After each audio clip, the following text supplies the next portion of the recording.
بسم اللہ الرحمن الرحیم۔ السلام علیکم ناظرین، آپ دیکھ رہے ہیں میرا یوٹیوب چینل اور میں ہوں ڈاکٹر صداقت ملک۔ جولائی کی 17 تاریخ ہے، دن ہے آج جمعۃ المبارک کا، سن ہے 2020۔ ناظرین، بڑی اہم خبریں اور اہم ڈیولپمنٹ خطے میں آپ کے ساتھ شیئر کرنے چلا ہوں۔ بڑی خاص خبر، امریکہ جو اس علاقے میں اور پوری دنیا میں سپر پاور بننے چلا تھا، آہستہ آہستہ اس کے غبارے سے ہوا نکلتی نظر آ رہی ہے۔ ناظرین، اس خطے میں اس کے بہت زیادہ الائی انڈیا، جس پہ لداخ میں چائنا نے حملہ کر کے تقریباً 3.5-4 کلومیٹر جو اندر گھسا ہے، اس کے فوجیوں کو بری طرح زد و کوب کیا ہے، مارا ہے، کچھ جاں بھاگ ہوئی ہے۔ وہ علاقے جو انڈیا چاہ رہا تھا کہ متنازع ہیں اور اس سے پہلے کہہ رہا تھا کہ لداخ ہمارا ہے، اس نے کشمیر کا سٹیٹس چینج کرنے کے بعد دن بدن کشمیریوں پہ مظالم ڈھانے شروع کیے، ان کی شہریت والا معاملہ، اور وہ بل سب کچھ آپ کے علم میں ہے۔ اس کے بعد لداخ میں چائنا کی انٹری اور چائنا کا ایران کے ساتھ اور چائنا کا پاکستان کے ساتھ مختلف جو معاہدے ہو رہے ہیں اور جو انویسٹمنٹ چائنا یہاں لے کے آ رہا ہے، اس خطے کی یکسر صورتحال جو ہے وہ چینج ہوتی نظر آ رہی ہے۔ ناظرین، انڈیا جو اپنے آپ کو بہت زیادہ سپر پاور بننے کے خواب دیکھ رہا تھا وسطی ایشیا میں، اس کی صورتحال بڑی عجیب و غریب ہوتی نظر آ رہی ہے، اور ہر مقام پہ اور ہر جگہ پہ اس کو پسپائی بالکل واضح اور عیاں ہے۔ چائنا جو اس پورے بلاک کو لیڈ کرنے چلا ہے اور اس کی بہت زیادہ انویسٹمنٹ اور اٹیچمنٹ پاکستان کے ساتھ تھی۔ پاکستان جو ماضی میں امریکن بلاک کا حصہ رہا ہے، اس کی ماضی کی حکومتوں نے یہ ضرور کیا ہے، اور موجودہ حکومت نے بھی اس بات کو تقویت دی ہے کہ ہم نے اب امریکن مفادات کے لیے کچھ نہیں کرنا۔ مشرف حکومت تک یہ چلتا رہا کہ امریکہ ہمیں کہتا رہا کہ ڈو مور، اور ہم اس کے اشاروں پہ ناچتے رہے، لیکن اس کے بعد آنے والی مختلف حکومتوں نے اس بات کو محسوس کیا، ہماری اسٹیبلشمنٹ نے اور خاص طور پہ پاک آرمی نے، کہ ہم نے اپنے مفادات کی جنگ لڑنی ہے، ہم نے کسی غیر کو یا امریکن کو یہاں پہ پریفر نہیں کرنا۔ چائنا جس کو آنکھیں دکھا رہا تھا امریکہ، وہ اس پورے ریجن کو اب لیڈ کرنے چلا ہے۔ چائنا کی بہت زیادہ انویسٹمنٹ پاکستان میں سی پیک کے حوالے سے، اور ابھی حال ہی میں اس نے ایران میں بہت زیادہ انویسٹمنٹ کی ہے اور شروع کرنے چلا ہے۔ اور مزے کی بات یہ ہے ناظرین کہ ایران اور انڈیا کی جو آپس میں گٹھ جوڑ تھا، ایران نے یکسر اس سے جو ہے وہ یو ٹرن لیا ہے، اور بالکل واضح طور پہ اس کی پالیسی سامنے آئی ہے۔ اس نے وہاں سے ایران سے انڈین کو کک بیک کیا ہے اور کک آؤٹ کر کے وہاں سے نکال دیا ہے۔ ناظرین، خطے کی جو بنتی ہوئی صورتحال میں آپ کے سامنے رکھنے چلا ہوں، وہ کچھ یوں ہے کہ کچھ غریب ملک جو پہلے الائی تھے اس سارے خطے میں امریکن کے، اور وہ انڈیا کی وجہ سے اور امریکہ کی دھونس دھاندلی کی وجہ سے اور اس کے جنگی جنون کی وجہ سے اس کی صورتحال یکسر تبدیل ہوئی ہے، اور اب نیپال اور سری لنکا اور بنگلہ دیش جیسے ملک بھی ہیں، وہ بھی انڈیا کو آنکھیں دکھانا شروع ہو گئے۔ امریکن کی صورتحال یہ ہے کہ امریکہ کے صدر ٹرمپ جو ہیں وہ الیکشن میں ہیں، نومبر میں وہاں الیکشن فائنل ہونا ہے، اور ان کے مد مقابل بائیڈن جو ہیں وہ بڑی تیزی کے ساتھ ان کا گراف اوپر جا رہا ہے۔ کشمیر کے معاملے پہ بھی بڑے کھل کے بولے ہیں، مسلمانوں کے حق میں بھی بڑے کھل کے بولے ہیں، اور جو ریشو جا رہی ہے ان کی مقبولیت کی، وہ ٹرمپ سے زیادہ اچھی جا رہی ہے، اور اس کے لیے بھی ٹرمپ بہت زیادہ پریشان ہے اور فرسٹریشن کا شکار ہے۔ دوسری طرف کرونا جو ہے اس نے بالکل کمر توڑ دی ہے امریکہ کی ناظرین، اور وہ صورتحال کچھ ایسی بنی ہے کہ پوری دنیا میں سب سے زیادہ جو ہے وہ اموات امریکہ میں ہوئی ہیں، اور اس کے بعد سب سے زیادہ جو متاثر ہونے والا ملک ہے وہ امریکہ ہے، بلکہ ٹاپ آف دی لسٹ ہے کرونا کے حوالے سے۔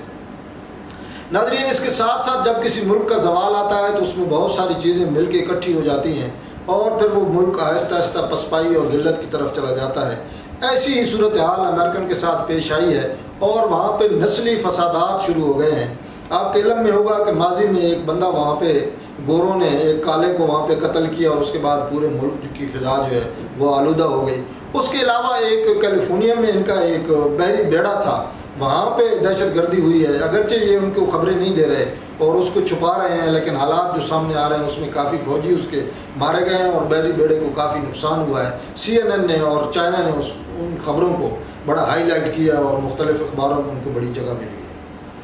امریکہ کی پوزیشن یہ ہے، دوسری طرف چائنا جو ہے بہت زیادہ انویسٹمنٹ لے کے آیا ہے پاکستان میں۔ سی پیک کے علاوہ 7.4 ارب ڈالر کی سرمایہ کاری ریلوے کی مد میں وہ کر رہا ہے، اور یہ ریلوے جو ہے اس کو گوادر اور پورٹ کے ساتھ اس طرح اٹیچ کیا جا رہا ہے تاکہ جو ہمارا جو وسائل ہیں ان کو بروئے کار لاتے ہوئے جو سامان ہے جو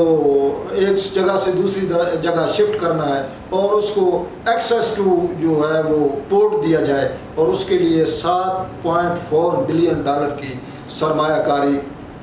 چائنا پاکستان میں کر رہا ہے۔ اس کے علاوہ بجلی کی مد میں ہائیڈرو پاور پروجیکٹ کی مد میں چائنا جو ہے پاکستان میں 4 ارب ڈالر کی سرمایہ کاری کر رہا ہے۔ اس طرح ناظرین اگر دیکھا جائے تو یہ 11-12 ارب ڈالر کی بہت بڑی انویسٹمنٹ، بلکہ میں سمجھتا ہوں کہ پاکستان کی تاریخ میں سب سے زیادہ انویسٹمنٹ جو ہے وہ چائنا پاکستان میں لا رہا ہے، اور یہی صورتحال اس کی جو ہے وہ ایران میں ہے۔ ایران کے ساتھ اس نے معاہدہ کیا ہے اور وہاں بھی 1 بیلٹ 1 روڈ کے حوالے سے ماضی کی پاکستان کی حکومتیں اگرچہ روڈوں پہ انہوں نے روڈ بنائے تھے، اور یہ ان کا ایک تحفہ تھا نواز گورنمنٹ کا جو ہماری یہ موٹر وے ہے، لیکن چونکہ اس کے علاوہ اور جو منصوبے تھے وہ اس حد تک تقویت نہ پکڑ سکے۔ پاکستان کی موجودہ حکومت نے اور اس کے چند بڑوں نے جو خفیہ میٹنگ کی ہے اس میں یہ بات طے کی گئی ہے کہ پاکستان کے جتنے بھی ادارے ہیں ان کی ری ایبلیٹیشن کی جائے، ان کو دوبارہ اپنے پاؤں پہ کھڑا کیا جائے، ان کو مضبوط کیا جائے، اور جوڈیشری جو ہے وہ مفاد عامہ کے جو حکومت کے ایکٹ ہیں ان پہ کسی قسم کا کوئی ڈیسیجن نہ لے، اور نہ ہی ایسی کوئی ریٹ پٹیشن جو ہے وہ اس کو سماعت کے قابل سمجھے۔ اور اس کی مثال میں آپ کو دیتا چلوں کہ چینی سکنڈل چلا ہے، اور چینی یونین کے جو عہدیدار تھے انہوں نے اسلام آباد ہائی کورٹ میں ایک پٹیشن کی تھی جسے ہائی کورٹ اسلام آباد نے خارج کر دیا ہے، اور اس بات کی یہ نشاندہی ہے کہ اب جوڈیشری، آرمی، حکومت، مختلف ایجنسیاں اور جتنے بھی ادارے ہیں وہ ایک پیج پہ آ گئے ہیں، اور پاکستان بہت جلد ترقی کرتے ہوئے آپ کو اس خطے میں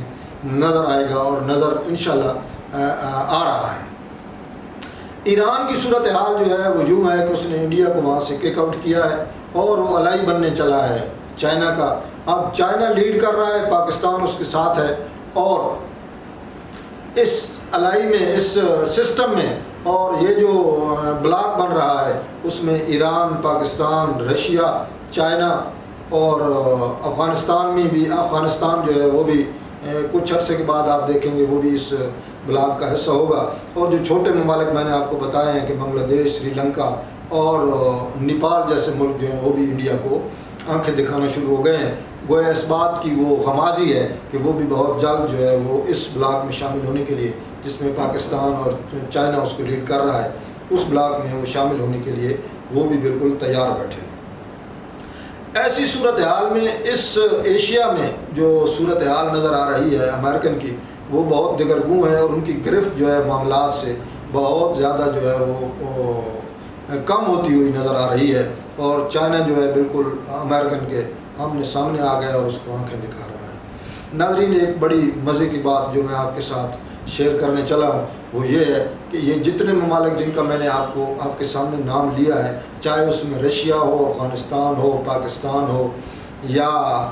خطے کے دوسرے ممالک ہوں جس میں ایران بھی ہے، اور یہ چھوٹے ممالک جو نیپال، بنگلہ دیش اور سری لنکا جن کا میں نے ذکر کیا ہے، یہ سارے وہ ممالک ہیں جن پر کسی نہ کسی صورت میں اور کسی نہ کسی نہج پہ امریکن نے پابندیاں لگائی تھیں، اور ان پابندیوں کی وجہ سے یہ ملک جو ہے وہ پیچھے جا رہے تھے۔ لیکن چائنا نے اس صورتحال کو ساری کو دیکھتے ہوئے اپنا، اس کے تھنک ٹینک نے یہ فیصلہ کیا ہے کہ ان ممالک کی ترقی میں اگر ہم ان کا ساتھ دیں اور ان کو لیڈ کرنا شروع ہو جائیں تو یہ لوگ ہمارے الائی بن جائیں گے، اور اس خطے میں ہماری جو پوزیشن ہے وہ بالکل واضح ہو جائے گی اور بڑی مضبوط ہو جائے گی، جو ناظرین بالکل آپ کے سامنے ہے اس وقت۔ دوسری ایک اہم خبر جو میں نے آپ کے ساتھ شیئر کرنی ہے وہ یہ ہے کہ یہ جو ورلڈ بینک ہے، یونائٹڈ نیشن جو ہے وہ چونکہ ہر ملک کو اور اس کے آنے والے حالات کے تناظر میں مختلف ممالک کو مختلف ٹاسک دیتا ہے، تو مجھے بے حد خوشی ہوئی ہے کہ پاکستان جو ہے کلائمیٹ جو ہے وہ موسمیاتی جو تبدیلیاں ہیں اس حوالہ سے جو ٹاسک یونائٹڈ نیشن نے پاکستان کو دیا تھا کہ آپ نے اتنے عرصے میں اتنے درخت لگانے ہیں، اور آپ کا جو کلائمیٹ ہے اور جو آپ کا معاملات ہیں ماحولیات کے، اس حوالے سے پاکستان نے وہ 10 سال پہلے جو ٹاسک جو دیا تھا یونائٹڈ نیشن نے، وہ بیفور 10 ایئرز ہم نے وہ کمپلیٹ کیا ہے۔ ناظرین آپ بھی اور میں جہاں جہاں تک یہ میری ویڈیو جائے، میں آپ سے یہ التماس کروں گا، گزارش کروں گا، درخواست کروں گا کہ آپ جہاں کہیں بھی ہیں وہ آپ ضرور درخت لگائیں اپنے پاکستان کے لیے اور اپنے اس خطے کے لیے اور اپنے آنے والی نسلوں کے لیے۔ ناظرین پاکستان پتہ نہیں شاید ہم دیکھ سکیں نہ دیکھ سکیں، لیکن آئندہ جو صورتحال پاکستان کی بڑی واضح ہوتی نظر آ رہی ہے، وہ اس پورے ریجن میں اس کی لیڈنگ پوزیشن ہوگی انشاءاللہ، اور ہم ہر ادارے میں اور ہر معاملے میں انشاءاللہ خود کفیل ہوں گے۔ ہمیں آپس کی یہ جو ناراضگیاں ہیں، آپس کی یہ جو چپکلشیں ہیں اور آپس کی یہ جو معاملات ہیں، ان کو ضرور دیکھنا پڑے گا۔ پاکستان ہمارے لیے قدرت کا وہ تحفہ ہے کہ ہم نے اس کی قدر کرنی ہے، آنے والی نسلوں نے اس کی قدر کرنی ہے، اور انشاءاللہ اس نے قیامت تک قائم رہنا ہے اور قائم و دائم رہنا ہے، آپ ہوں نہ ہوں، لیکن جہاں تک ہو سکے آپ اپنا کردار ادا کیجئے، درخت لگائیے، اس ماحول کو صاف ستھرا رکھیے، پانی کو صاف رکھیے، اپنے آپ کو صفائی اور ہائیجینکلی اپنے آپ کو کووڈ-19 سے بچائیے، اور اس کے ساتھ ساتھ اپنے پیاروں کو بھی اس موذی وبا سے اور اس بری وبا سے ضرور محفوظ رکھیے۔ ماسک کا استعمال کیجیے، گھر پہ رہیں، اگر ضرورت نہ ہو تو باہر نہ نکلیں، اور اگر نکلیں تو ماسک پہنیں، سینیٹائزر کا استعمال کریں، اور ایک دوسرے کے ساتھ کم از کم 6 فٹ کا فاصلہ رکھیں۔ ناظرین آج کے لیے اتنا ہی، اپنا بہت زیادہ خیال رکھیے گا۔ کل ایک نئی ویڈیو کے ساتھ حاضر خدمت ہوں گا، تب تک کے لیے اجازت دیجیے۔ اللہ نگہبان۔